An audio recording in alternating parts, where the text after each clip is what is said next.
مصدر المقسط وهو العادل، وأما القاسط فهو الجائر. فضيلة الشيخ شيخ الحديث شيخ محمد أنور حسين حفظكم الله تعالى حدثكم عن فضيلة الشيخ شيخ الحديث محمد تبارك الله حفظكم الله تعالى عن فضيلة الشيخ العلامة عبد العزيز الغزالي رحمه الله تعالى عن فضيلة الشيخ شيخ الإسلام حسين أحمد المداني رحمه الله تعالى عن فضيلة الشيخ شيخ الهند محمود الحسن الدوغندي رحمه الله تعالى وفضيلة الشيخ شيخ الحديث مفتي محمد طاهر قاسمي حفظه الله تعالى ورعاه عن فضيلة الشيخ نصير أحمد خان رحمه الله تعالى عن فضيلة الشيخ شيخ الإسلام حسين أحمد المداني رحمه الله تعالى عن فضيلة الشيخ شيخ الهند محمود الحسن الدوغندي رحمه الله تعالى عن الشيخين الجليلين الكريمين عن الشيخ العلامة قاسم العلوم محمد قاسم النانوتوبي والشيخ العلامة فقيه الحسن رشيد أحمد الجلجولي،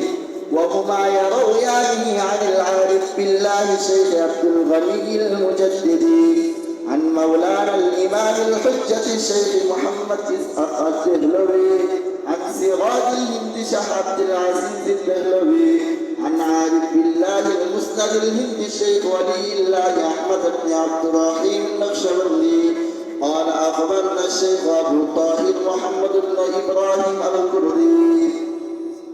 قال أخبرنا وليد الشيخ إبراهيم بن حسن الكردي قال قرأت على الشيخ أحمد بن محمد القشاشي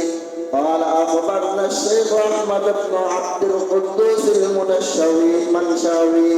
قال أخبرنا الشيخ محمد بن أحمد الرملي عن الشيخ زكريا بن محمد أبي يحيى الأنصاري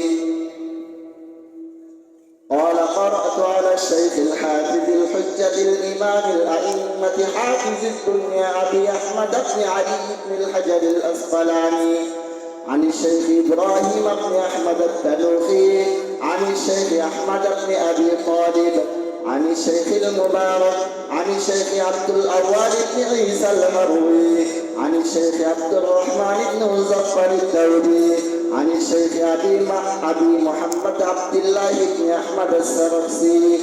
عن الشيخ أبي عبد الله محمد بن يوسف البربري عن الإمام الجليل الحافظ الحجة أمير المؤمنين في الحديث أبي عبد الله محمد بن إسماعيل بن إبراهيم بن المغيرة بن بردزبة الجعفي البخاري رحمه الله تعالى ومتعنا بفيوضهم وعلومهم آمين. قال حدثنا أحمد بن أشكابا قال حدثنا محمد بن فزيل عن عمارة بن القعقاع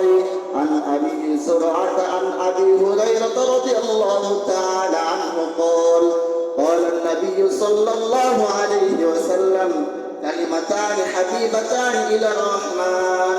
خفيفتان على اللسان ثقيلتان في الميزان سبحان الله وبحمده سبحان الله العظيم.